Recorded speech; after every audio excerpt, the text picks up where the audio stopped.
everybody, I just got home and saw that the teaser trailer for Joker Folie has been released. Originally this morning in the teaser, they said it was going to be tomorrow. They corrected themselves.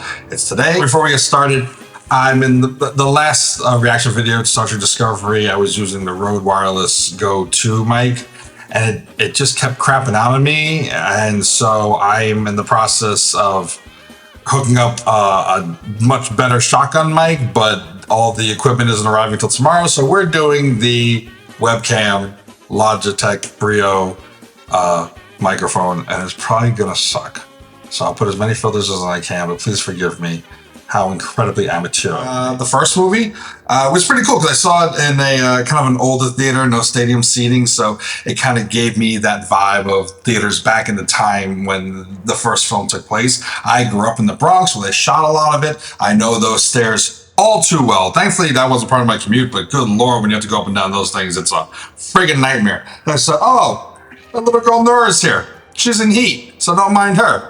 And apparently, so are the Joker and Harley Quinn in this. So I'm going to reserve any judgment until I watch the teaser trailer. I did like the first one. I thought it was a pretty interesting take on the character. The gritty realness of it, I really did appreciate. The bloodiness, I like the little hints and teases at the overall continuity with little Bruce and whatnot. So excited to see what the trailer has in store for us. Can you please be quiet? I need to watch this. It's part of my job I don't get paid for. Okay, here we go. Let's go, boys. It's showtime. Wakey, wakey. Hey, Fleck, you got a joke for us today?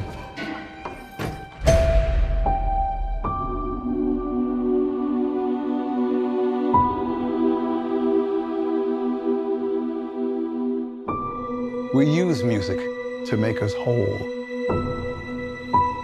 to balance the fractures within ourselves. I'm nobody. I haven't done anything with my life like you have.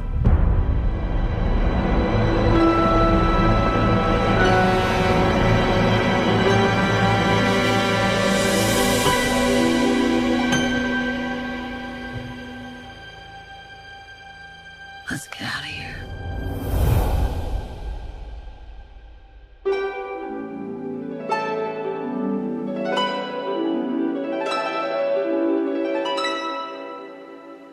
What the world needs now is a love, sweet love. It's the only thing that there's just to nibble on. What the world needs now is love, sweet love. Tell us, what's changed, Arthur? I'll tell you what's changed. I'm not alone anymore. That's what we should be talking about.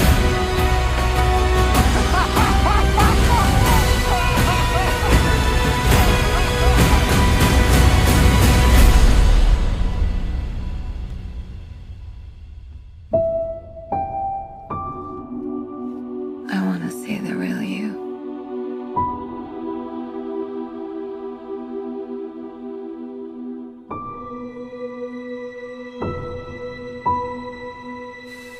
I like that imagery.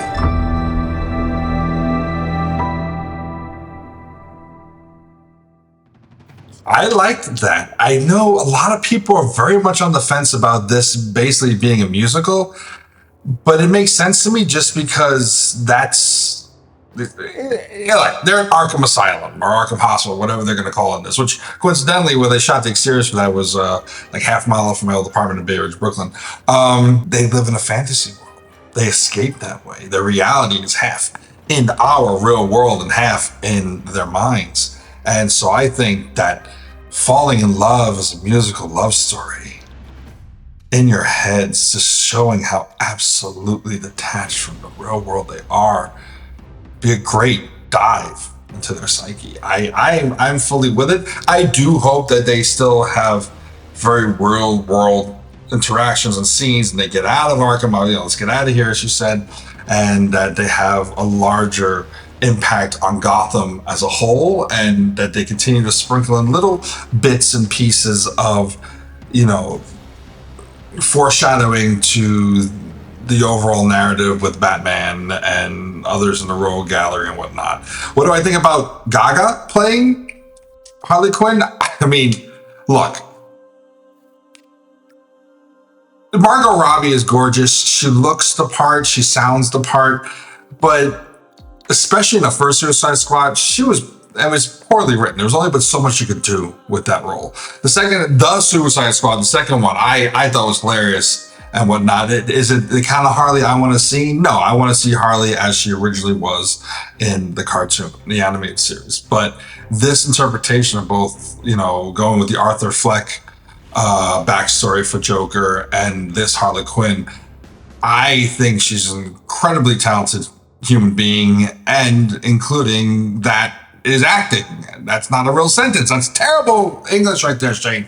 But I'm very excited for her to take on the role. And I think the two of them together with Todd Phillips directing and his choice of music. I love Tom Jones' version of The World Needs Now is Love, Sweet Love. You know, I is that the name of the song? I don't know. But I love his choices when it comes to music in his films, be it from The Hangovers to the first Joker, now to this. I love the potential of this film. Now, I'm someone who doesn't necessarily like reinventions of beloved franchises. So I'm a little bit of a hypocrite when it comes to Joker, where I kind of love this. I enjoy this out of the main continuity, second canon, so to speak. I mean, I am not a fan of the Batman. Pattinson, atrocious. That film is just, in my opinion, overrated Gen Z, faux depth garbage. Do I think the first Joker was original per se? Did it borrow too much from films of old? Absolutely. The imagery we've all seen before, it's been there, but I do like it being applied to this character. I hope that this one, and it seems from this trailer, has a little bit more ingenuity to it and originality to it, building on what came before. You know, it's just a teaser trailer. You don't really get much of what the story is going to be, as far as like if it's any bigger than just the love story of these two star-crossed lovers of absolute toxicity. And that's one thing I know about from my past relationships. It's toxicity. I can see myself in their shoes. I don't trust the DCEU, nor do I trust the MCU. But since this exists out of the DCEU, this is its own thing, and I like it existing as it is. I know if this channel takes off and I start saying I don't like how they do this with other franchises, you're all gonna find this and clip it and blah, blah, blah. Tell me I'm a hypocrite. I fucking am. So, whatever. It is what it is. Joker. Folie à deux, filet mignon, pardon, ratatouille. What do you think? Tell me in the comments below. Like, share, subscribe, and put a smile on your face. I mean, not after watching this, but, you know, in general. All right, I got an outro. All right, bye.